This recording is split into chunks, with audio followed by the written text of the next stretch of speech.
चलिए BB.NET यानी programming with BB.NET के अंतर्गत सेकेंड यूनिट में हम बात करेंगे introduction to .NET framework. .NET framework क्या है? एक प्रकार का स्ट्रक्चर है या आर्किटेक्चर हम बोल सकते हैं, या फिर एक प्रकार का सांचा बोल सकते हैं। ठीक है, फ्रेमवर्क क्या है? एक प्रकार का सांचा है जिसके अंतर्गत विभिन्न प्रकार की प्रोग्रामिंग लैंग्वेजेज यूज़ की जाती है, जैसे कि मान लीजिए विजुअल बेसिक है, C# है। ठीक है, इसके अलावा आप अलग अलग प्रकार की J# है, ये सब लैंग्वेज देख सकते हैं इसके अंतर्गत। तो ये सभी लैंग्वेज जब सीधे हम बात कर रहे हैं प्रोग्रामिंग की, तो जब फंडामेंटल आपने पढ़े होंगे तो उसमें मैंने बताया था कि प्रोग्रामिंग का काम सिंपल होता है, प्रोग्राम लिखना। और प्रोग्राम क्यों लिखते हैं? किसी न किसी सॉफ्टवेयर को डेवलप करने के लिए। तो यानी कि प्रोग्रामिंग लैंग्वेज किसी न किसी सॉफ्टवेयर को डेवलप करने के लिए यहाँ पे उपयोग की जाती है, पर बार बार हमको कोई चीज़ उपयोग ना करना पड़े, लिखना ना पड़े, उसके लिए बना दिया गया है फ्रेमवर्क। यानी कि रीयूज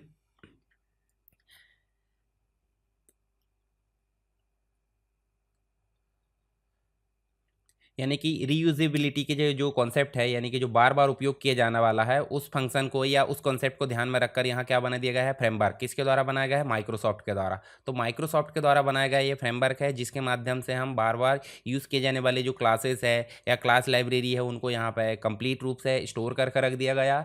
जब प्रोग्रामिंग आती है तो प्रोग्रामिंग का काम प्रोग्राम लिखना, जो भी फैसिलिटी यूज़ की जानी है वो फ्रेमवर्क से यूज़ की जाने वाली है। तो ये सारी चीज़ हमको देखने को मिल जाती है। तो यहाँ पे पहला क्वेश्चन, .NET फ्रेमवर्क क्या है, इसकी विशेषताएं और आर्किटेक्चर को समझाइए। तो .NET फ्रेमवर्क सिंपल अगर बात करें तो एक प्रकार का सांचा है, जिसके अंतर्गत कोई भी सॉफ्टवेयर डेवलपमेंट के लिए जो एक्स्ट्रा फीचर्स होते हैं, एड ऑन फीचर्स होते हैं, वो हमको प्रोवाइड किए जाते हैं। यानी कि प्रोग्रामिंग लैंग्वेज को यहाँ पे काम करना होता है, पर प्रोग्रामिंग लैंग्वेज के साथ साथ हम यहाँ एक्स्ट्रा फीचर्स को उपयोग कर सकते हैं। तो .NET फ्रेमवर्क इस प्रकार आप देख सकते हैं माइक्रोसॉफ्ट के द्वारा यहाँ पे डेवलप किया गया है, और इसके विभिन्न यहाँ पे वर्जन देखने को मिल जाते हैं जो समय समय पे अपडेट होते रहते हैं। अब इसकी कुछ विशेषताएं हैं, जैसे कि बात करें, इसमें क्लास लाइब्रेरीज होती है। क्लास के बारे में हमने देख लिए, बार बार किए जाने वाले जो काम है उसको हम क्लास में डिफाइन कर देते हैं, और ढेर सारी क्लासेस यहाँ देखने को मिल जाती हैं क्लास लाइब्रेरी के फॉर्म में। किसके अंतर्गत? .NET framework. Cross language integration देखने को मिल जाते हैं, यानी कि C# है, BB.NET है, F# है, C++ में लिखे गए कोड एक साथ उपयोग कर सकते हैं .NET फ्रेमवर्क में। गार्बेज कलेक्शन देखने को मिल जाता है, यानी कि गार्बेज कलेक्शन मतलब मेमोरी को स्वतः ही मैनेजमेंट करना। ठीक है, जैसे डेवलपर को मेमोरी जो मैनेजमेंट है उसकी चिंता करने की आवश्यकता नहीं होती, ये फ्रेमवर्क खुद ही मेंटेन करता है। स्केलेबिलिटी एंड सिक्योरिटी, अपनी ज़रूरत के हिसाब से ये फैलते रहता है, यानी कि एक्सटेंड कर सकते हैं, और इसमें सुरक्षा बहुत आसानी से देखने को मिल जाती है। इंटरऑपरेटिबिलिटी का मतलब क्या हो जाता है? .NET फ्रेमवर्क जो है कॉम यानी कंपोनेंट ऑब्जेक्ट मॉडल यहाँ पे देखने को मिल जाता है, और अन्य पुराने सिस्टम से भी ये क्या देखने को मिल जाता है? इंटरऑपरेटिबिलिटी, यानी कि एक प्रकार से कंपेटिबिलिटी देखने को मिल जाती है पुराने वर्जन के साथ में और नए वर्जन के साथ में। साथ ही यहाँ पे आर्किटेक्चर की बात करें तो आर्किटेक्चर में थोड़ा सा समझा देता हूँ यहाँ पे। जैसे देखिए, हम जब .NET के अंतर्गत कोई प्रोग्रामिंग डेवलप मतलब कोई भी प्रोग्राम या फिर सॉफ्टवेयर डेवलप करते हैं, तो उसमें 3-4 कैटेगरी अलग अलग देखने को मिल जाती है। तो मुख्य रूप से हमारी कैटेगरी होती है विंडोज़ फॉर्म हम डेवलप करेंगे, या फिर web form ASP.NET। ADO.NET database support कराता है। तो यहाँ पे हमको लैंग्वेजेस देखने को मिल जाती है, क्लास लाइब्रेरी, ये कॉमन लैंग्वेज रन टाइम जो कि सारे प्रोग्राम को मेंटेन करता है। ठीक है, और ये फ्रेमवर्क क्लास लाइब्रेरी, तो यहाँ पे हम अलग अलग प्रकार से यूज़ कर सकते हैं। तो ये इतना भी आप लिख दोगे चलेगा, और मैं आपको .NET फ्रेमवर्क का आर्किटेक्चर अच्छे से यहाँ पे दिखाता हूँ एक बार और। देखिए, यहाँ .NET फ्रेमवर्क का आर्किटेक्चर देखने को मिलेगा, जिसमें जब भी हम कोई प्रोग्राम डेवलप करते हैं तो कोई ना कोई प्रोग्रामिंग की ज़रूरत हमें पड़ती है। जैसे उदाहरण के लिए यहाँ पे हमने BB.NET अभी पढ़ रहे हैं, C# हम पढ़ सकते हैं, JSP। तो हम मान लीजिए BB.NET में कोई प्रोग्राम लिखें, तो प्रोग्राम जब भी लिखते हैं तो उसके लिए एक स्पेसिफिकेशन की ज़रूरत पड़ती है, जो प्रोवाइड करता है CLS, यानी कि कॉमन लैंग्वेज स्पेसिफिकेशन। उसके बाद इसमें हम विभिन्न प्रकार के डाटा टाइप यूज़ करेंगे, तो डाटा टाइप हमको देखने को मिल जाएंगे कॉमन टाइप सिस्टम्स है, जो विभिन्न प्रकार के डाटा टाइप को एक कॉमन टाइप में कन्वर्ट करेंगे, ताकि कंपाइल या रन करने में उसको प्रॉब्लम ना हो। फिर हमको समय समय पर विभिन्न प्रकार की फैसिलिटीज़ यूज़ करना पड़ता है, जो कि क्लासेस के रूप में फ्रेमवर्क लाइब्रेरी में होती है, जिसे FCL या फिर .NET फ्रेमवर्क क्लास लाइब्रेरी के नाम से संज्ञा दी जाती है। इसके बाद हम यहाँ पे BB.NET कर रहे हैं, तो यहाँ पे विंडोज़ फॉर्म या फिर कंसोल के फॉर्म में हमको रन करना होता है, या फिर हम जो है ASP.NEट का उपयोग कर रहे हैं तो हमको वेब फॉर्म या वेब सर्विसेज के फॉर्म में रन करना होता है। मान लीजिए हमने विंडोज़ फॉर्म के रूप में रन किया, तो यहाँ पे हमको डेटाबेस की फैसिलिटी भी ज़रूरत पड़ती है, और .NET रिमोटिंग की ज़रूरत भी पड़ती है। ये अलग से फैसिलिटी होती है, सब क्लासेस होती है। तो डॉट नेट फ्रेमवर्क डेटाबेस के लिए ब्रिज का काम करता है, और बाद में जब फाइनल रन होता है तो उसको मेमोरी मैनेजमेंट या फिर उसको एक स्ट्रक्चर या सेफ एनवायरनमेंट प्रदान करने का काम करता है CLR, common language run time. जो क्या करता है, जो हमारा जो डेटा है यानी कि एक प्रकार से जो ह्यूमन रीडेबल लैंग्वेज है उसको एक मेटा डेटा यानी कि एक MSIL में कन्वर्ट करता है माइक्रोसॉफ्ट इंटरमीडिएट लैंग्वेज में। बाद में देखिए कॉमन लैंग्वेज इंफ्रास्ट्रक्चर के अंतर्गत ये सारी चीज़ें मैनेज की जाती है, और बाद में ये जो है मशीन कोड या नेटिव कोड में कन्वर्ट हो जाता है। तो ये कंप्लीट रूप से इसको आप बना सकते हैं डॉट नेट फ्रेमवर्क के आर्किटेक्चर को, और थोड़ा थोड़ा अपने हिसाब से इसको एक्सप्लेन कर सकते हैं। तो ये तो बात हो गई डॉट नेट फ्रेमवर्क के आर्किटेक्चर की। चलिए हम यहाँ पे जो है अ, ये देखिए यहाँ सारी चीज़ें डिस्क्राइब कर दी गई है, जैसे CLR क्या होता है, dot net framework class library क्या होती है, एप्लीकेशन डोमेन, ये सारी चीज़ मैंने समझा दिया। CAT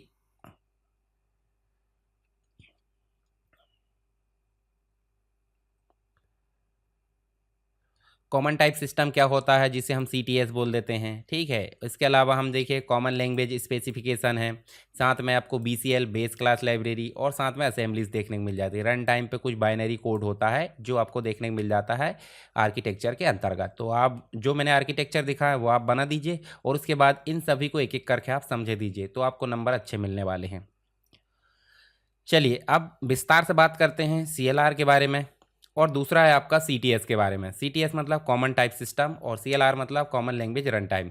तो यहाँ simple common language run time की बात करें तो एग्जीक्यूशन इंजन बोला जाता है, यानी कि जब प्रोग्राम रन हो रहा होता है तो उस समय सारी फैसिलिटी कौन प्रोवाइड करता है, एक सेफ इन्वायरमेंट प्रोवाइड करने का काम करता है CLR। जैसे उदाहरण के लिए कहीं आप ऑफिस में जॉब करते हो तो वहाँ का इन्वायरमेंट अच्छा रहना चाहिए, उसको मैनेज करने वाला भी कोई रहता है, तो मैनेज करने वाले को क्या बोल देंगे, CLR, ठीक है। ऐसे यहाँ पे डॉट नेट फ्रेमवर्क के अंतर्गत प्रोग्राम सेफ एग्जीक्यूशन हो, मेमोरी मैनेजमेंट है, सिक्योरिटी है, या फिर जो भी डेटा है वो सब सेफ रहना चाहिए, तो उसके लिए होता है CLR, ठीक है। और सारे डेटा टाइप को एक साथ अगर एक टाइप में कन्वर्ट करना है रन होते समय तो उसके लिए होता है कॉमन टाइप सिस्टम। तो ये दोनों चीज़ आपको देखने को मिल जाती है। चलिए देखिए कॉमन लैंग्वेज रन टाइम की अगर बात करें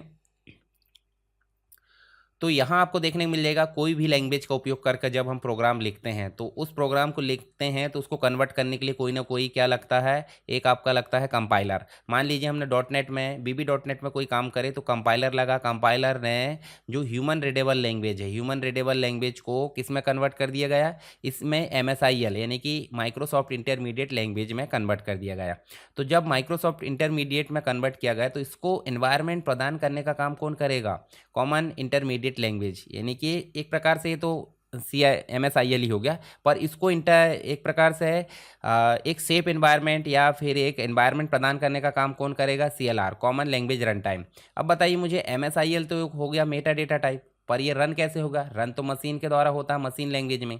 तो मशीन लैंग्वेज में जब रन होगा तो वो कैसे होगा, वो MSIL से पहले JIT कंपाइलर के माध्यम से कन्वर्ट किया जाएगा, यानी कि जस्ट इन टाइम कंपाइलर के माध्यम से MSIL को मशीन कोड में बदला जाएगा। मतलब सबसे पहले क्या हुआ, जो BB.NET है उसके द्वारा लिखे गए प्रोग्राम को कंपाइलर की मदद से MSIL या CIL में कन्वर्ट किया गया, और इस लैंग्वेज को या इस कोड को JIT कंपाइलर के माध्यम से 01 या एग्जीक्यूटेबल कोड में कन्वर्ट किया गया, तब कहीं जाकर मशीन इसको रन करेगा। जब ये सारा काम हो रहा होता है तो उसको मैनेज कौन करता है, CLR, common language run time. तो ये डायग्राम आप बना सकते हैं। चलिए कोड एग्जीक्यूशन यहाँ देखने को मिल जाता है, मेमोरी मैनेजमेंट है, एक्सेप्शन हैंडलिंग देखने को मिल जाती है, रन टाइम पे कोई एरर आती है वो, टाइप सेफ्टी देखने को मिल जाती है, और सिक्योरिटी देखने को मिल जाती है। उसके बाद हम देख सकते हैं यहाँ पे कॉमन टाइप सिस्टम। तो यहाँ पे एक प्रकार से अगर देखें तो जितने भी डेटा टाइप यूज़ किए जाएंगे उन सभी भाषाओं के डेटा टाइप को कॉमन टाइप में बदलने का काम करता है कॉमन टाइप सिस्टम, ठीक है। जैसे यहाँ देखिए डेटा टाइप अलग अलग हो सकते हैं, यूज़र डिफाइन हो सकते हैं, बिल्ट इन हो सकते हैं, एन्यूमरेशन हो सकते हैं, पॉइंटर टाइप हो सकते हैं, सेल्फ डिस्क्रिप्शन डिस्क्राइब वाले हो सकते हैं, इसके अलावा इंटरफेस वाले हो सकते हैं। तो इतने सारे डाटा टाइप के लिए अलग अलग सिस्टम ना करके हमने एक सिस्टम बना दिया डॉट नेट के अंतर्गत, जिसका नाम है CTS, कॉमन टाइप सिस्टम। इसके माध्यम से हमने सारे डेटा टाइप को एक कॉमन टाइप में बदल दिए जिससे कि रन होने में आसानी हो। तो ये आप ध्यान में रख सकते हैं, इसका ये इस प्रकार स्ट्रक्चर बना दीजिए, उससे आपको काफ़ी आसानी होगी समझाने में। चलिए MSIL के बारे में हमने पहले देखें, जिसका मतलब क्या है, माइक्रोसॉफ्ट इंटरमीडिएट लैंग्वेज। जिसका मतलब क्या हो जाता है कि जब भी कोई कोड कन्वर्ट किया जाता है, जैसे मान लीजिए VB.NET के कंपाइलर के माध्यम से कोई कोड कन्वर्ट किया जाएगा, तो जो आउटपुट में जो कोड आएगा वही कहलाएगा इंटरमीडिएट कोड, या फिर आपको माइक्रोसॉफ्ट इंटरमीडिएट लैंग्वेज के रूप में देखने को मिलेगा। मतलब कोई भी लैंग्वेज में लिखे गए कोड को कंपाइलर की सहायता से जब कन्वर्ट करते हैं तो मीडिएटर कोड को ही क्या बोल देते हैं, इंटरमीडिएट लैंग्वेज बोल देते हैं। और इसके बाद ये जस्ट इन, मतलब एक प्रकार से जस्ट इन टाइम कंपाइलर के माध्यम से इसको मशीन कोड में बदला जाता है, जो मेंटेन कौन करता है, CLR करता है। तो ये डायग्राम आप बना दो, फ्लो चार्ट, और इसके बारे में समझा दो। ठीक है, जो मैंने समझा वही चीज़ें यहाँ पे लिखी हुई है। तो उसके बाद इसके उद्देश्य की बात करें तो ये प्लेटफॉर्म इंडिपेंडेंट होता है, लैंग्वेज इंटरऑपरेटिबिलिटी, यानी कि हर एक लैंग्वेज के मतलब द्वारा कन्वर्ट किया गया कोड आपको एक सही देखने को मिलेगा, और जस्ट इन टाइम कंपाइलर के माध्यम से इसको मशीन कोड में बदला जाता है। चलिए अब बात आती है फाइनली प्रैक्टिकल की, जिसमें विजुअल स्टूडियो और VB.NET के साथ प्रोग्राम कैसे बनाते वो देखने को मिल रहा है। तो सबसे पहले VB.NET हमारे कंप्यूटर में जब हमको रन करना होता है तो उसके लिए हमको क्या करना होगा, हमको सबसे पहले देखिए विजुअल स्टूडियो को डाउनलोड करना होगा। तो आपके कंप्यूटर में विजुअल स्टूडियो को डाउनलोड करने के तरीके हम बताते हैं। यहाँ पर जैसे स्टार्ट बटन में गए, गूगल क्रोम में गए, और यहाँ पे नई टैब में जाके आप जो है गूगल पे गए, और यहाँ पे आप जो है MS विजुअल स्टूडियो 2022 वाला वर्जन चल रहा है अभी, तो इसको आपने टाइप करें और एंटर करें। जैसे ही आपने एंटर करें देखिए आपको जो है विजुअल स्टूडियो वाला जो साइट है वो देखने को मिल जा रहा है। तो आपको इंस्टॉल करना है, तो इंस्टॉल करना डायरेक्ट आप क्लिक कर सकते हैं, नहीं तो आप मेन वेबसाइट में आप सीधे यहाँ डाउनलोड लिख दोगे तो डाउनलोड में भी देखिए डाउनलोड विजुअल स्टूडियो करके आ चुका है। तो यहाँ पर विंडोज़ मैक सभी चीज़ों के लिए यहाँ डाउनलोड हो जाता है। चलिए मैं इसी को सिंपल क्लिक करता हूँ। सिंपल मैंने क्लिक करा तो आपके सामने देखिए अगर डाउनलोड नहीं आता तो डाउनलोड लिख दो, और नहीं तो डाउनलोड पर क्लिक कर दो, और यहाँ पे देखिए आपको विजुअल स्टूडियो देखने को मिल जा रहा है। प्रीव्यू वर्जन भी आप देख सकते हैं, और यहाँ 3 कैटेगरी है, कम्युनिटी, प्रोफेशनल, एंटरप्राइज। कम्युनिटी में आप जाओगे तो कम्युनिटी आपको फ्री वर्जन देखने को मिलेगा, बाकी चीज़ें आपकी पेड है। तो आप सिंपल फ्री वाले में क्लिक करोगे, और क्लिक जैसे करोगे तो क्या बोल रहा है, thank you for downloading visual studio. जैसे आपने क्लिक करे और यहाँ पे आप देखोगे तो आपको देखने को क्या मिलेगा, जो विजुअल स्टूडियो है वो आपका जो सेटअप है, इंस्टॉलर आपका डाउनलोड हो चुका है। अब इस इंस्टॉलर को कंप्लीट इंस्टॉल करना है तो आपको क्या करना पड़ेगा, उसको क्लिक करना पड़ेगा। जैसे आप उस पर क्लिक करोगे तो देखिए यहाँ पे ये सेटअप हमारा कंप्लीट हो चुका है। जैसे आप इस पर क्लिक करोगे तो इंस्टॉलर यहाँ पे रन हो जाएगा। देखिए ये देखिए विजुअल स्टूडियो इंस्टॉलर, कंटिन्यू करो। कंटिन्यू जैसे करोगे तो इंस्टॉलर देखिए कुछ ही देर में, मान लो देखिए यहाँ पे 31 MB का है, तो 31 MB का है वो आपका इंस्टॉल हो जाएगा आपके कंप्यूटर पे। और जैसे ही इंस्टॉल हो जाएगा तो ये बताएगा कि आपको क्या क्या फैसिलिटी चाहिए विजुअल स्टूडियो के अंतर्गत, वो सारी चीज़ें आपको यहाँ पे देखने को मिल जाएगी। देखिए डाउनलोड हो चुका है, इंस्टॉल भी हो चुका है, बस कुछ ही देर में इसका इंटरफेस यहाँ पे लॉन्च हो जाएगा, यानी कि स्टार्ट हो जाएगा, जिसमें आपको सारी चीज़ें दिखाई जाएगी कि कौन सी फीचर्स आपको इंस्टॉल करना है विजुअल स्टूडियो में, किस लैंग्वेज में आप काम करना चाहते हैं। देखिए मेरे पास में ऑलरेडी पहले से है, तो मैं क्या कर रहा हूँ, देखिए विजुअल स्टूडियो कम्युनिटी 2022 ये अपडेट आया है, तो यहाँ पे मैं इसको अपडेट करना चाहूँ तो देखिए अपडेट कर सकता हूँ। ठीक है, अगर मैं बंद करना चाहूँ तो बंद मैं कर सकता हूँ। तो मैं यहाँ इसको जो है अभी क्या कर लेता हूँ, देखिए यहाँ पे कितना, यहाँ देखिए कितनी GB यहाँ देखने को मिल रहा है, 2.88, यानी कि यहाँ पे आपको जो है इतना डाटा देखने को मिल जा रहा है जो डाउनलोड के लिए देखने को मिल रहा है। देखिए 2.88 यानी लगभग 3 GB के आसपास जो डाटा है वो आपको देखने को मिल जा रहा है, और ये डाउनलोड हो चुका है। मतलब इसी प्रकार आपका जो मेन जो स्टूडियो है जो शुरुआत में आप करोगे वो इसी प्रकार से डाउनलोड होगा। अगर आपके पास में इंटरनेट है हाई स्पीड वाला, मेरे पास में 5G है, तो देखिए कितनी फास्ट स्पीड में ये जो है डाउनलोड हो चुका है 2.88, यानी कि 3 GB के आसपास जो डाटा है वो इतनी जल्दी यहाँ पे डाउनलोड हो चुका है। और इंस्टॉलेशन के लिए यहाँ टोटल मिलाकर जो फाइल देखने को मिल रही है वो मिल रही है आपकी 1069। देखिए डाउनलोडिंग कंप्लीट। अब आपके पास में वाईफाई है, मतलब अच्छा स्पीड वाला, डाटा से नहीं करना, डाटा से करोगे तो आपका 2 GB डाटा या 3 GB डाटा में कुछ नहीं होने वाला है। तो आप इसको जो है फटाक से डाउनलोड कर लेना। देखिए यहाँ पे जो है विजुअल स्टूडियो कम्युनिटी 2022 यानी 2022 इंस्टॉल हो चुका है। अब मेरे पास में कुछ ऑप्शन आ रहा है, जैसे मॉडिफाई है, लॉन्च है, और कुछ मोर ऑप्शन है। तो यहाँ देखिए आपको रिपेयर के, अनइंस्टॉल के और अन्य कुछ चीज़ों के ऑप्शन देखने को मिल जा रहा है। तो मॉडिफाई आप कर सकते हो। मॉडिफाई क्यों करना है, तो मॉडिफाई करने की ज़रूरत कब पड़ती है, तो मैं ये आपको पहले दिखाता हूँ। मॉडिफाई जैसे करोगे तो आपके सामने देखिए जब शुरुआत में इंस्टॉल करोगे तो यही फीचर्स आएंगे। तो आपको टिक मार्क क्या क्या करना है ये ध्यान रखना। देखिए ASP.NET वेब डेवलपमेंट के लिए टिक मार्क कर लेना। उसके बाद वेब डेवलपमेंट के लिए आपको .NET डेस्कटॉप डेवलपमेंट, उसके बाद विंडोज़ के लिए, और उसके बाद देखिए आपको विंडोज़ UI वाला टिक मार्क कर लेना। साथ ही आप नीचे चलोगे तो आपको देखने को मिलेगा, देखिए यहाँ देखिए ऑफिस शेयर पॉइंट डेवलपमेंट ये वाला टिक कर लेना, कुछ साथ में विजुअल स्टूडियो वाला, उसके बाद डेटा के लिए। तो ये कुछ ऑप्शन आपको टिक मार्क रख लेना है। अगर कुछ चीज़ आप छोड़ते हो तो हो सकता है कि आपके पास में वो फैसिलिटी उपलब्ध ना हो जो होना चाहिए। तो आप इनमें जाकर देख लेना, जो मैंने दिखाया वो आप टिक कर लेना। उसके बाद आप इसको इंस्टॉल कर सकते हैं। मैं अभी जो भी इंस्टॉल करना है वो ऑलरेडी इंस्टॉल है, इसलिए देखिए 0 GB स्पेस रिक्वायर दिखा रहा है। तो मैं इसको क्लोज कर दूंगा और सीधे मैं क्या करूँगा, लॉन्च। जैसे ही मैं इसको लॉन्च करूंगा तो लॉन्च करते बराबर मेरे सामने माइक्रोसॉफ्ट विजुअल स्टूडियो देखने को मिलेगा। इसका जो टोटल साइज है 7 से 8 GB ये डाटा लगता है। अब देखिए विजुअल स्टूडियो स्टार्ट होता है तो आपको कुछ इस प्रकार का एनवायरनमेंट मिलता है जिसमें आपको देखने को मिलेगा क्रिएट न्यू प्रोजेक्ट। अब क्रिएट न्यू प्रोजेक्ट आप क्लिक करोगे तो क्रिएट न्यू प्रोजेक्ट जैसे क्लिक करोगे तो आपके सामने देखिए इसका एक और विंडो खुलेगी जिसमें आप किस लैंग्वेज में बनाना चाहते हैं वो आपको दिखेगा।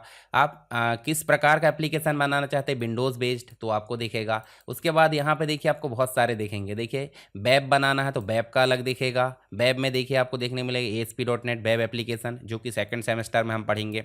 उसके बाद आप देखोगे यहाँ पे तो आपको डेस्कटॉप दिखेगा। डेस्कटॉप मतलब विंडोज़ एप्लीकेशन। विंडोज़ के अंतर्गत आप देखोगे तो यहाँ पे भी आपको सेलेक्ट क्या करना है, विंडोज़ फॉर्म ऐप सेलेक्ट नहीं करना है। विंडोज़ फॉर्म ऐप के साथ में क्या करना है, .NET फ्रेमवर्क आना चाहिए। तो आप देखिए विंडोज़ फॉर्म .NEट फ्रेमवर्क इस प्रकार आप क्लिक करोगे जिसमें लिखा विजुअल बेसिक विंडोज़ डेस्कटॉप, और इसको सीधे आपको नेक्स्ट करना है। नेक्स्ट करोगे तो यहाँ पे नाम पूछेगा, तो हम यहाँ पे नाम दे देते हैं कि भाई हम प्रैक्टिस कर रहे हैं अभी। तो प्रैक्टिस प्रोजेक्ट है हमारा, और प्रैक्टिस प्रोजेक्ट कहाँ सेव हो रहा है तो आप ध्यान से देखिए। आप इसको बदल सकते हैं, लोकेशन बदलना है तो आप इस 3 डॉट पर क्लिक कर दीजिए, नहीं बदलना तो कोई दिक्कत नहीं।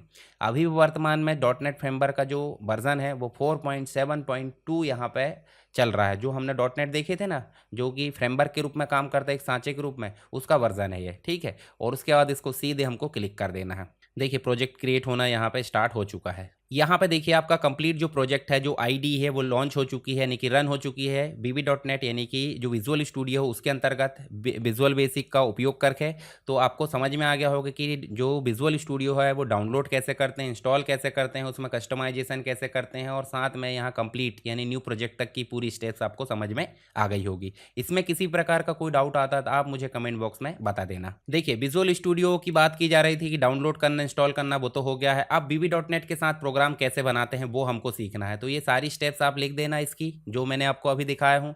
तो अभी हम जो है सीधे क्या करेंगे, एक प्रोग्राम लिखेंगे। तो हेलो वर्ल्ड वाला प्रोग्राम, जैसे यहाँ देखिए console.writeline लिखा है मॉड्यूल सब में, हमने विजुअल आपका कौन सा बनाया है, GUI वाला बनाया है। तो ये वाली प्रोग्रामिंग तो हम नहीं लिखेंगे, आप कंप्लीट इसकी नोट्स देख सकते हैं। देखिए PDF आप देखोगे, इसकी PDF बहुत मतलब शानदार आप देखोगे। जो मैंने कंप्लीट वीडियो बनाया हूँ उस वीडियो को आप देखोगे और उसके बाद उसकी PDF पढ़ोगे तो आपके दिमाग में पूरी की पूरी चीज़ें छप जाएगी। तो PDF में आपको कंप्लीट मतलब जो इजी सॉल्यूशन के साथ में मैंने प्रोवाइड कराया हूँ, तो उसमें आप देख लेना। यहाँ पे मैंने दूसरा कंसोल वाला प्रोवाइड कराया हूँ, तो ये भी आप प्रोवाइड मतलब एग्जाम में लिख सकते हैं।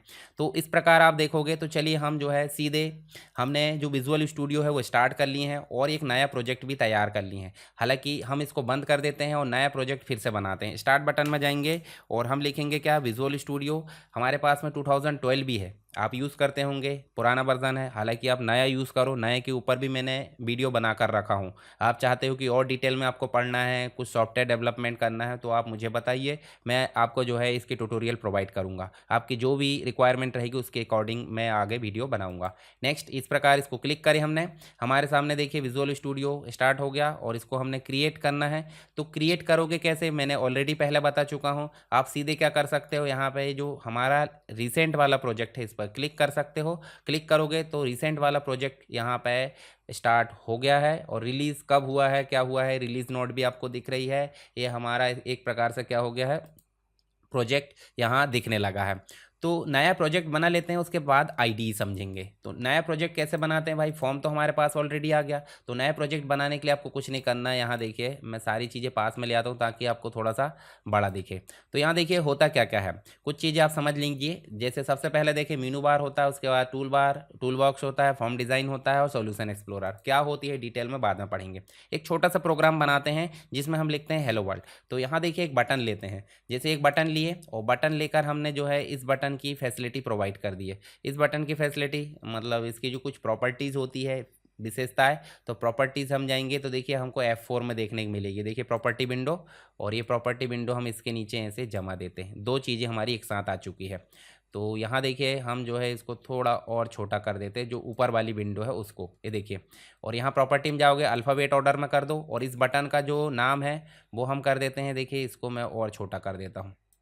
चलिए यहाँ पे देखिए जैसे बटन है, बटन के नाम को हम चेंज कर देते हैं। यहाँ जाओगे तो बटन के नाम को आप चेंज कर सकते हैं, टेक्स्ट नाम की प्रॉपर्टीज, टेक्स्ट में जाओगे और हम कर देते हैं इसका हेलो। इस प्रकार से हमने हेलो नाम लिख दिया और इसके हम फॉन्ट साइज बढ़ा देते हैं। अभी मैं विस्तार से सारी प्रॉपर्टीज समझाऊंगा आपको, तो आपको ज़्यादा लोड नहीं लेना है। ये देखिए हेलो लिखे आप। हेलो जो है एक डिज़ाइन है, अगर हमको कोडिंग करना है अपने अनुसार, इसको मेंटेन करना है तो इस पर डबल क्लिक करना होता है। तो हेलो पर हम करेंगे डबल क्लिक, और डबल क्लिक करके लिख देंगे हम यहाँ पे एक मैसेज बॉक्स प्रोवाइड करेंगे, या फिर टेक्स्ट बॉक्स में ले सकते हैं या फिर लेबल में। तो हम सीधे लिख देते हैं MSG बॉक्स। ठीक है, इसको मैं थोड़ा और बड़ा कर लेता हूँ ताकि आपको कोड अच्छे से दिखे। MSG बॉक्स, और MSG बॉक्स लिखने के बाद हम इसके अंदर क्या करेंगे, डबल कोट में लिखेंगे हेलो SSW एजुकेशन। ठीक है, हमने लिखे, और उसके बाद फिर राइट क्लिक करना हमको। राइट क्लिक करने के बाद हमको क्या करना है, यहाँ देखिए राइट क्लिक करने के बाद देखिए व्यू डिज़ाइनर दिख रहा है, या फिर शिफ्ट के साथ F7 इसको क्लिक करें, और रन करने के लिए हमारे पास में स्टार्ट बटन दी हुई है। जैसे हमने स्टार्ट करे तो हमारे सामने देखिए प्रोग्राम रन हो जाएगा। जो आपका फॉर्म डिज़ाइनर था वो रन मोड में आ जाएगा, और देखिए रनिंग मोड में आने पे ये देखिए इस प्रकार क्लिक मोड में आ जाएगा। जैसे हम क्लिक करेंगे देखिए हमारे सामने एक मैसेज बॉक्स आया, हेलो SSW एजुकेशन। तो एक सिंपल प्रोग्राम है जो आपको बनाना था। इसके स्टेप्स आपको पता होनी चाहिए। इसके स्टेप्स आप समझ जाओगे तो आपको लिखने में भी थोड़ा सा अच्छा लगेगा, और स्टेप्स लिखना बहुत ज़रूरी है। बिना स्टेप्स के आप लिखोगे तो आपको नंबर नहीं मिलने वाले हैं, ध्यान रखना। ठीक है, तो ये चीज़ आप ध्यान से करना। देखिए हमारा पहला प्रोग्राम भी बन गया है, उस प्रोग्राम को आप यहाँ लिख सकते हैं। ये पहला क्वेश्चन हमारा कंप्लीट हो चुका है यहाँ पे मतलब .NET फ्रेमवर्क के अंतर्गत विजुअल स्टूडियो। ठीक है, विजुअल स्टूडियो VB.NET के साथ प्रोग्राम कैसे बनाए ये कंप्लीट हो गया। आप इसको लिख देना, ठीक, और उसको समझा सकते हैं। नेक्स्ट आप देखिए यहाँ पे आपको एक क्वेश्चन पूछा गया है, काफ़ी इंपॉर्टेंट है, हर बार पूछा जाता है। इवेंट ड्रिवन प्रोग्रामिंग क्या है और विजुअल डेवलपमेंट क्या है, ये क्या होता है, इसके बारे में समझाना है। तो देखिए इवेंट का मतलब क्या है, चलिए समझते हैं। हम जब ने एक प्रोग्राम बनाए हमने, तो यहाँ देखिए हम इसको रन करते हैं। रन जैसे ही करें हैं तो यहाँ देखिए बटन पर जब तक हम क्लिक ना करेंगे वो क्या होगा, काम नहीं करेगा। या फिर बटन के ऊपर माउस नहीं लाएंगे तो काम नहीं होगा। फॉर्म लोड नहीं होगा तो काम नहीं होगा। इसका मतलब हर चीज़ के पीछे एक काम है, और जब एक काम हो रहा है तो एक प्रकार का इवेंट है। जब मैं पीछे चल के दिखाऊँ आपको डबल क्लिक करके, तो यहाँ ध्यान से देखिए, यहाँ आप देखोगे तो ये बटन है। बटन में आप देखोगे तो बटन का एक प्रोसीजर ऑन हुआ है। देखिए कंप्लीट रूप से यहाँ पे एक प्रोसीजर यहाँ पे इसका ओपन हुआ है। एक तो होगी क्लास, क्लास के बारे में हमने विस्तार से पढ़े हैं। पब्लिक नाम से मतलब एक्सेस स्पेसिफायर है, क्लास है, और क्लास का नाम क्या है, फॉर्म1 है। चाहे तो हम चेंज कर सकते हैं, ठीक है, पर चेंज नहीं करेंगे, बाय डिफ़ॉल्ट रहने दो। उसके जस्ट साइड में हम देखेंगे तो यहाँ पर दिख रहा है कि ये देखिए बटन है प्राइवेट नाम का। मतलब प्राइवेट क्यों, क्योंकि इसके अंदर जो भी चीज़ें लिखी जाएगी सिर्फ यही यूज़ कर सकता है। पब्लिक लेते तो सभी यूज़ करते हैं, जैसे पब्लिक सब हम लेते थे, पब्लिक फंक्शन लेते थे। पर प्राइवेट लेंगे तो क्या होगा, वो सिक्योर रहेगा। यानी कि जैसे हमने लिखे हैं message box hello SSW education, तो सिर्फ बटन 1 ही इसमें काम कर सकती है, कोई दूसरी बटन नहीं। तो बटन 1 कब काम करेगी, क्लिक करने पे। तो क्लिक जैसे ही करेंगे, यानी कि माउस की लेफ्ट क्लिक जैसे करेंगे तो एक प्रकार का क्या होगा, इवेंट। और इवेंट की लिस्ट आपको यहाँ दिखेगी। देखिए इवेंट की लिस्ट यहाँ दिख रही है। अब इवेंट अलग अलग प्रकार के हो सकते हैं, जैसे आप ड्रैग करते हो तो इवेंट हो जाता है, एंटर करते हो तो इवेंट हो जाता है, कीबोर्ड की प्रेस करते हो, की डाउन करते हो, की अप उठा मतलब की उठाते हो तो आपका इवेंट हो जाता है। देखिए यहाँ पे माउस का क्लिक करना, माउस में डबल क्लिक करोगे तो इवेंट हो जाएगा, माउस में डाउन करोगे तो इवेंट देखने को मिलेगा, माउस एंटर है, माउस लीव है, माउस आवर है, ये सब इवेंट है। मान लो मैं आवर पर क्लिक करता हूँ, तो आवर पर क्लिक करता हूँ, देखिए क्लिक यहाँ था, अभी नया इवेंट जनरेट हो गया माउस आवर। मान लो माउस आवर में हम कुछ लिख देते हैं तो वो माउस उसके ऊपर आएगा तब ये रन होगा। तो आप समझ सकते हैं कि भाई इवेंट क्या है। इवेंट एक घटना है, यानी कि जब भी आप कोई काम करते हो तो वो क्या है, एक इवेंट है। ऐसी यानी कि जब आप बटन पर क्लिक करते हो तो आप एक काम करते हो, इसका मतलब इवेंट है। फॉर्म लोड होता है तो एक इवेंट है। तो इवेंट जब हम करेंगे, यानी कि जब हम क्लिक करेंगे तभी प्रोग्रामिंग या प्रोग्राम रन होगा। तो इसी के आधार पर जो प्रोग्रामिंग है उसी को बोल देते हैं इवेंट ड्रिवन प्रोग्रामिंग। इवेंट के आधार पर जो प्रोग्रामिंग चलती है, जैसे कि बटन पर क्लिक करना, कीबोर्ड पर इनपुट देना, टेक्स्ट बॉक्स में लिखना, या फिर माउस की मूवमेंट, इन सभी पे जब हम ट्रिगर दबाएंगे या फिर इवेंट करेंगे या इवेंट पर क्लिक करेंगे या इवेंट जनरेट होगा, तभी यहाँ पे कोई प्रोग्राम रन होना चाहिए, तभी इसी को बोल देते हैं इवेंट ड्रिवन प्रोग्रामिंग। और एक प्रकार से ग्राफिकल यूज़र इंटरफेस के अंतर्गत ये काम करता है। यानी विंडोज़ एप्लीकेशन या वेब एप्लीकेशन में ये चीज़ आप देखोगे तो आपको ये सारी चीज़ें देखने को मिल जाएगी। तो कितने इवेंट हो गए, बहुत सारे इवेंट हो गए जिनकी लिस्ट मैंने दिखाया। प्रॉपर्टीज़ भी हम देख लेंगे, मेथड्स भी देख लेंगे, ताकि एग्जाम में अगर आता है कि प्रॉपर्टी, इवेंट और मेथड को समझाइए तो आप एग्जाम्पल के अनुसार उसको समझा सकते हैं। तो ये देखिए हमने बटन पर क्लिक करे थे, मैसेज बॉक्स जो है आपका ऑन हो गया था। आपको इस प्रकार से जो भी मैंने आपको दिखाया वो आप बना सकते हैं अपने हिसाब से, और क्लिक जो फॉर्म है वो बना सकते हैं। जो फॉर्म है वो दो दो जगह, तीन तीन जगह बना सकते हैं। मतलब एक क्वेश्चन पिछली बार भी देखे थे हमने, उसमें बनाए थे, और दूसरे क्वेश्चन यहाँ भी। तो मतलब एक ही एग्जाम्पल को आप हर एक क्वेश्चन में दिखा सकते हो। चलिए, ये तो बात हो गई इवेंट की, इवेंट ड्रिवन प्रोग्रामिंग की। अभी बात कर लेते हैं हम VB.NET में वेरिएबल, डाटा टाइप, क्लासेस और ऑब्जेक्ट। तो क्लासेस के बारे में ऑलरेडी हमने बात कर ली है, ऑब्जेक्ट के बारे में हमने ऑलरेडी बात कर ली है, तो इनके बारे में हम बात यहाँ पे बहुत ही कम करेंगे। हम बात करेंगे वेरिएबल और डाटा टाइप के बारे में।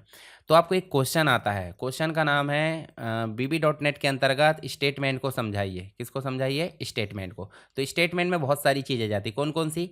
सबसे पहली चीज़ आ जाती है कीवर्ड। कीवर्ड क्या होता है? पहले से डिफाइन वर्ड को कीवर्ड बोल देते हैं। जैसे डिम, डिम क्या है? एक कीवर्ड है। स्टेटमेंट के अंतर्गत दूसरी चीज देखने को मिल जाती है वेरिएबल। ठीक है, वेरिएबल क्या होते हैं? वेरिएबल जब रन टाइम पे हम डाटा पर काम करते हैं तो उसको एक स्टोरेज के लिए प्रोवाइड किया जाता है। यानी कि मान लो हमने ए लिए हैं, तो ए नाम से कहीं ना कहीं मेमोरी में एक जगह होगी जहाँ पे कोई चीज़ स्टोर की जाएगी। उसके बाद वेरिएबल के बाद हमको देखने को मिल जाता है ऑपरेटर। क्या देखने को मिल जाता है? ऑपरेटर। ऑपरेटर के बाद हमको मिल जाता है कांस्टेंट, और कांस्टेंट के बाद मिल जाता है आपको लिटरल्स। तो ये सब आपको स्टेटमेंट में देखने को मिल जाते हैं। तो स्टेटमेंट में आपको जो है वेरिएबल और डाटा टाइप भी, डाटा टाइप मतलब वेरिएबल के प्रकार को डाटा टाइप बोल देते हैं। जब हमने एक्सेस पढ़े थे तो एक्सेस में मैंने बताया था आपको शॉर्ट टेक्स्ट देखने को मिल जाता है, नंबर देखने को मिल जाता है, ठीक है, इसके अलावा डेट देखने को मिल जाता है, यस नो बुलियन देखने को मिल जाता है। सब क्या है? Data type. ऐसे ही VB.NET में भी डाटा टाइप मतलब वेरिएबल के प्रकार, यानी कि क्या आप एंटर कर रहे हो वैल्यू, उसके प्रकार को हम डाटा टाइप बोल देते हैं। उदाहरण के लिए हमने 25 लिए हैं, तो 25 क्या है? एक नंबर है। नंबर टाइप का जो है यहाँ इंटीजर कहलाता है, वहाँ कहलाता था नंबर। यहाँ पे जॉन हमने लिए हैं, और जब भी हम जॉन लिए हैं यानी कि अल्फ़ाबेट लिए हैं, और अल्फ़ाबेट को हमेशा डबल कोट में लेते हैं, और डबल कोट में ले रहे हैं इसका मतलब क्या है? वो स्ट्रिंग है। स्ट्रिंग मतलब शॉर्ट टेक्स्ट या लॉन्ग टेक्स्ट हो सकता है।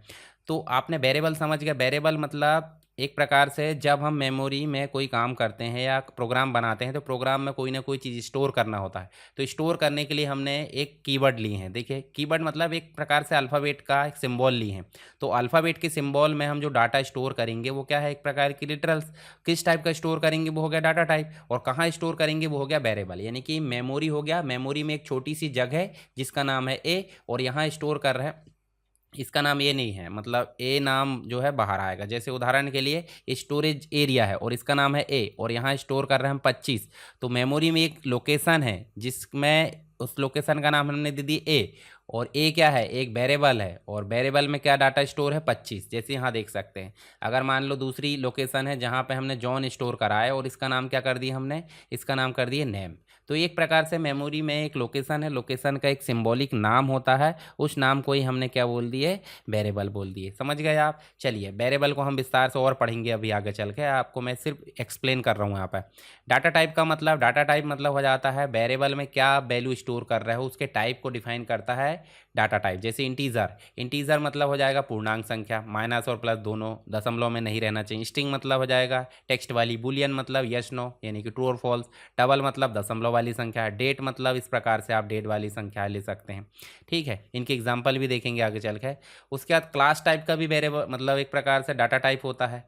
तो यहाँ मतलब क्लास तो एक प्रकार से फ्रेमवर्क का एक हिस्सा हो गया, एक प्रकार से जो बार बार उपयोग किया जाने वाला है। जैसे हमने बात करे थे पब्लिक एक्सेस स्पेसिफायर हो गया, क्लास कीवर्ड हो गया, और पर्सन जो है उसका नाम हो गया क्लास का। ऐसे इसमें प्रॉपर्टीज, वेरिएबल, मेथड्स और जो प्रोसीजर है सारी चीज़ हम इसमें डिफाइन करके इसको एंड कर देते हैं। ऑब्जेक्ट मतलब इस जो आपका एक प्रकार से जो क्लास है, क्लास के फीचर्स को उपयोग करना। जैसे उदाहरण के लिए हमने डिम करके क्या लिए हैं, पर्सन वन। पर्सन वन एक ऑब्जेक्ट है जो किससे आएगा, वो आएगा पर्सन से। पर्सन की सारी फैसिलिटी इसमें आ जाएगी, और जब भी हम पर्सन वन को बुलाएंगे नेम के साथ में तो क्या आ जाएगा, एलाइस।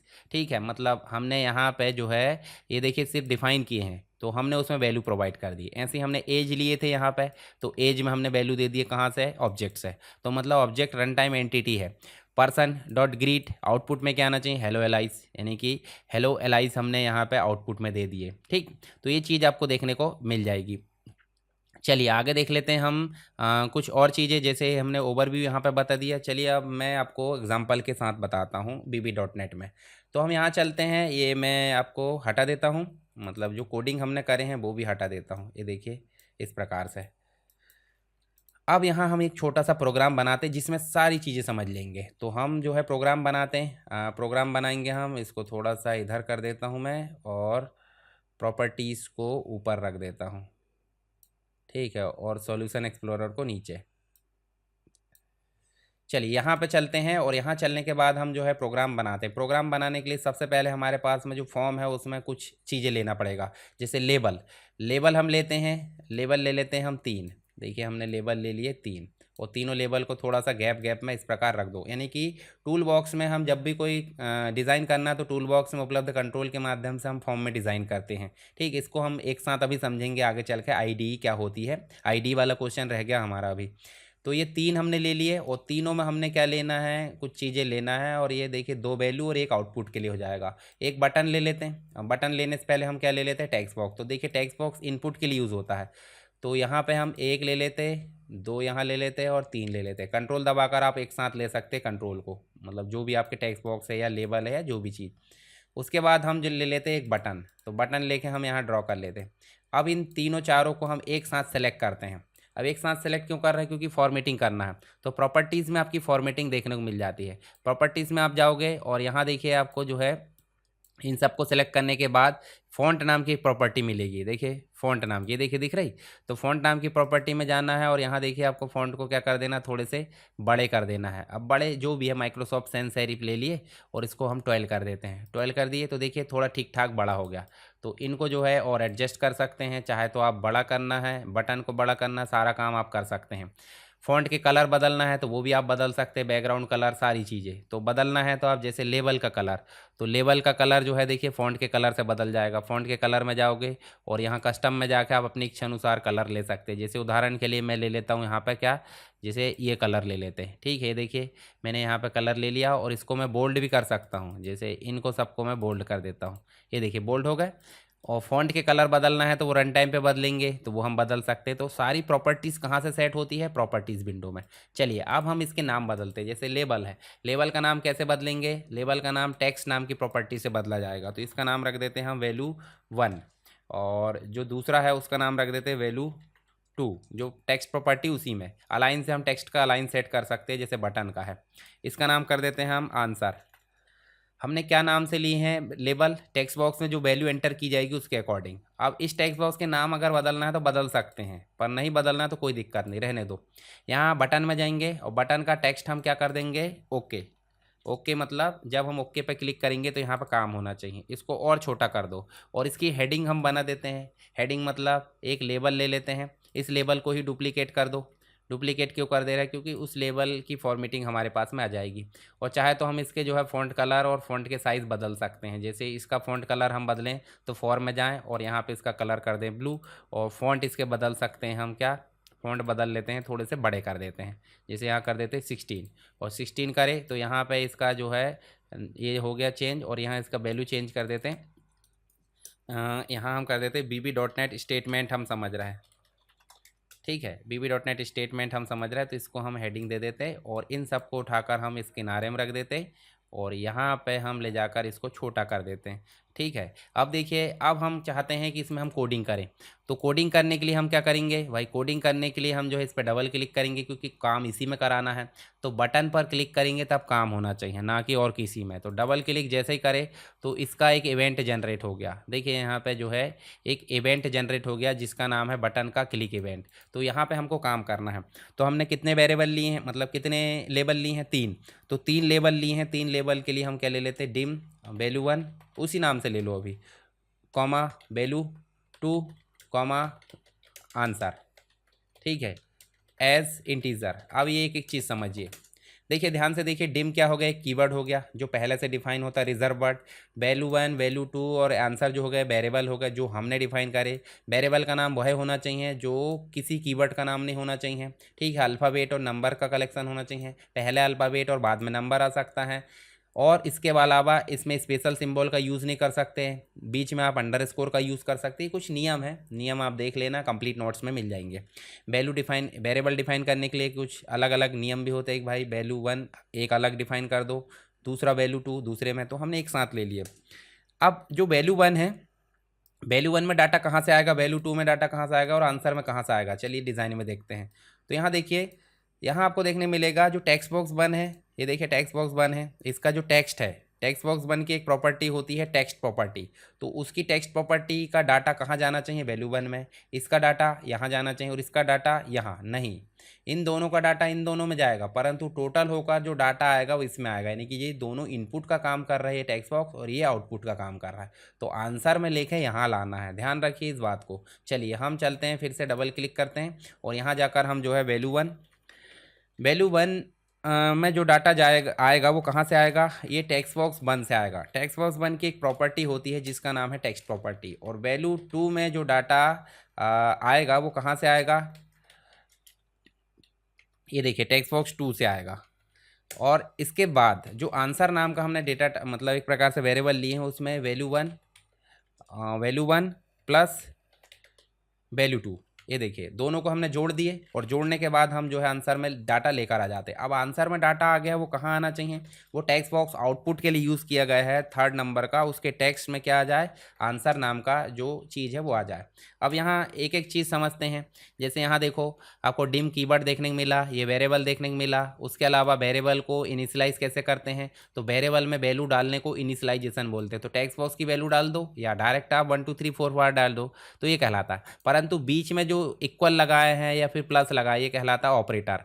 अब एक और चीज़ देखने को मिल जाती है एक्सप्रेशन। तो देखिए यहाँ पे क्या मिल रहा है, एक तो मिल रहा वेरिएबल, एक मिल रहा ऑपरेटर, तो इन सब से मिलकर एक लाइन नहीं बनी, तो इसे बोल देते हैं एक्सप्रेशन, ठीक है, कंप्लीट काम करने के लिए। उसके बाद ये भी एक प्रकार की एक्सप्रेशन है, ये भी एक्सप्रेशन है, एक काम कर रही है। अब यहाँ फाइनली एंड सब हो गया और रन करेंगे। जैसे हम रन करेंगे तो रन करने पे हमारे पास में जो प्रोग्राम है वो रन हो जाएगा, यानी कि जो भी हमने बनाया है वो काम करेगा। देखिए बीचों बीच में हम देख सकते हैं, हम यहाँ वैल्यू एंटर करते, खाली अगर करोगे तो एरर आएगी। यहाँ 25 करें, यहाँ भी 26 करें और ओके करें तो देखिए आंसर आ गया। ये कहलाता है वर्किंग विद वेरिएबल। वेरिएबल पर काम कैसे करते हैं, आप सीधे स्टेप बाय स्टेप जो मैंने बताया उसको आप लिख दोगे तो सारा आंसर आपका एकदम झक्कास रहेगा, ठीक है, नंबर भी अच्छे मिलने वाले हैं। तो ध्यान रखिए इस चीज़ को। चलिए कंस्ट्रक्टर, इनहेरिटेंस, ये सब तो आपको उसमें मिलेंगे। ऑब्जेक्ट ओरिएंटेड प्रोग्राम, कंस्ट्रक्टर एक प्रकार का क्या हो जाता है, मेथड हो जाती है जो क्लास के नाम से डिफाइन होती है और ऑटोमेटिक इनिशियलाइज होने के लिए या ऑब्जेक्ट ऑटोमेटिक क्रिएट करने के लिए, देखिए ऑब्जेक्ट बनाने के बाद ऑटोमेटिक उसको कॉल कर लिया जाए, उसके लिए कंस्ट्रक्टर का यूज़ किया जाता है। इनहेरिटेंस तो आपने पढ़ लिए। एक्सेस स्पेसिफायर का मतलब क्या हो जाता है अभी हम देखेंगे। मेथड ओवरलोडिंग भी हमने देख लिए, तो ये क्वेश्चन ऑलरेडी पहले कंप्लीट हो चुका है। कंस्ट्रक्टर के बारे में देख लेते हैं। जैसे कंस्ट्रक्टर क्लास पर्सन बनाए हैं, देखिए, और यहाँ पे आप देखोगे तो ध्यान से देखिए, यहाँ पे कंस्ट्रक्टर हम बना रहे हैं तो कंस्ट्रक्टर पब्लिक सब न्यू बना रहा है ऑटोमेटिक इनिशियलाइज के लिए। देखिए इसी के अंदर हमने लिए हैं, तो ऑटोमेटिक इनिशियलाइज के लिए आपने क्या बनाया है, कंस्ट्रक्टर, जिसमें हमने नेम एज ले लिए एंड सब कर दिए। मेथड टू डिस्प्ले डिटेल, तो देखिए यहाँ पे हमने सब लिए डिस्प्ले नाम से। और कंसोल में हमने नेम और एज को प्रिंट करा दिए। तो ये कहलाएगा आपका कंस्ट्रक्टर का एग्जाम्पल। आप इसको बना दीजिए तो उससे आपको जो है काफ़ी हेल्प मिलेगी। ठीक है, ये वाला जो एग्जाम्पल है आपको मैं ये जो PDF है वो प्रोवाइड कर दूंगा इसमें टेलीग्राम में, या फिर डिस्क्रिप्शन बॉक्स में देख लेना, या मुझे मैसेज कर देना कि भाई अगर आपको PDF नहीं मिली है तो बता सकते हैं। इनहेरिटेंस हमने देख लिया, इनहेरिटेंस का एग्जाम्पल भी हमने पहले देख लिए। इसके बाद एक्सेस स्पेसिफायर में पब्लिक मतलब क्लास के बाहर भी चीज़ें एक्सेस की जा सकती है, प्राइवेट मतलब क्लास के अंदर ही एक्सेस की जा सकती है, प्रोटेक्टेड मतलब एक प्रकार से डिराइव्ड क्लास के अंदर ही एक्सेस की जा सकती है, यानी कि मेन क्लास के फीचर्स जो क्लास लेगी उसके अंदर। चलिए, ये तो बात हो गई हमारी सारी चीज़ें। मेथड ओवरलोडिंग हमने ऑलरेडी पढ़ ली हैं, मल्टीपल मेथड बना देते हैं एक ही नाम से, पैरामीटर डिफरेंट होते हैं या डिफरेंट टाइप के होते हैं तो वो कहलाता है आपका क्या, मेथड ओवरलोडिंग। इसके एग्जांपल भी पहले देख चुके हैं हम।